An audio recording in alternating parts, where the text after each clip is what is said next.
Today we're going to be talking about volume, not just the formula, but what volume actually is. So the definition of volume is the number of cubes, which are 1 unit by 1 unit by 1 unit, that fit into a solid figure. It's the solid version of area. So if you look at what I have here, if you look at this, this is actually a rectangular prism, okay? And if you look at the measurements of this, it's this front part is, this face has a length of 1, 2, 3, 4, 5 units. And the width is 1, 2, 3, 4 units. Now, as you can see, if we looked at it from the top, it would just look like we were trying to find the area of a 4 by 5 rectangle, right? An area of a rectangle, we know, equals length times width. So if I looked at it from the top, I would see 4 rows of 5 squares, and that would be, well, we have the length is 5, so 5 times 4, which would be 20 square units, and that would be the area. Now, instead of having flat squares, what we have is actually cubes. So we would have one row of cubes, or let's say one layer of cubes, right? So this is one layer,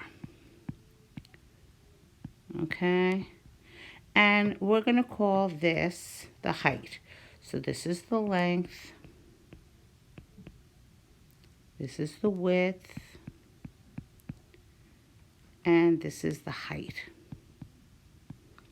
right? Because it's one layer high.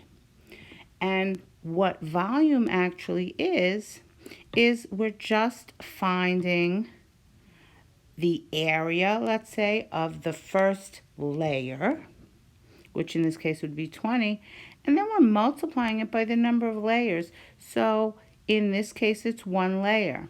Now, if I took another layer and put it on top of that, we would have something that looked like this. Okay, and let's see, it would kind of look like this. And there would be 2 layers, and it would be, well, actually, I'm gonna kind of extend this a little. Okay, and 4, and then we would have it, pardon my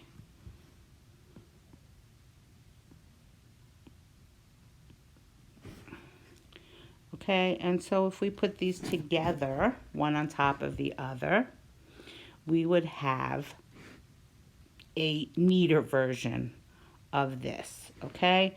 And this is actually still 5 units, so the length is still 5, and the width is still 4.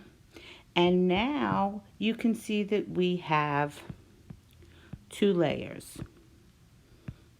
So it probably would make sense that we would have to take the 20, which is in the first layer, and multiply it by 2 because there are 2 layers, right? So that would be a height of 2. And so our volume would be equal to 5 times 4, which is the number of cubes in the first layer, times 2 layers, okay? And if we turn that into a formula, that's going to be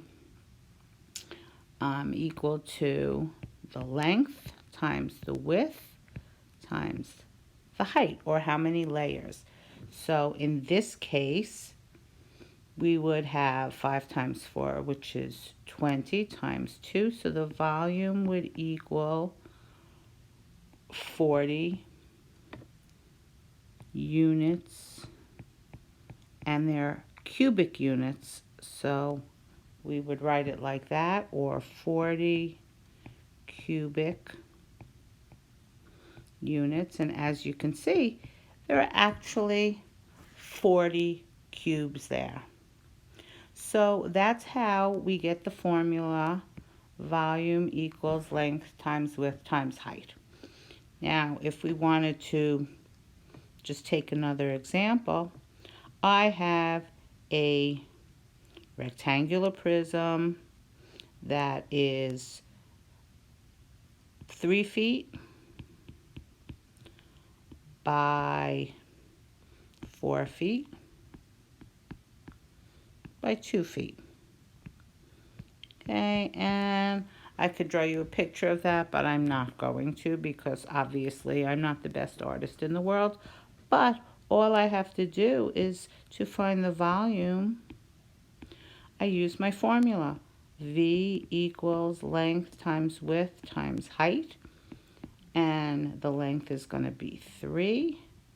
The width is going to be 4. And the height is going to be 2. And so that would be 3 times 4, which is 12, times 2 would equal 24 cubic feet. And that's how we find volume of rectangular prisms.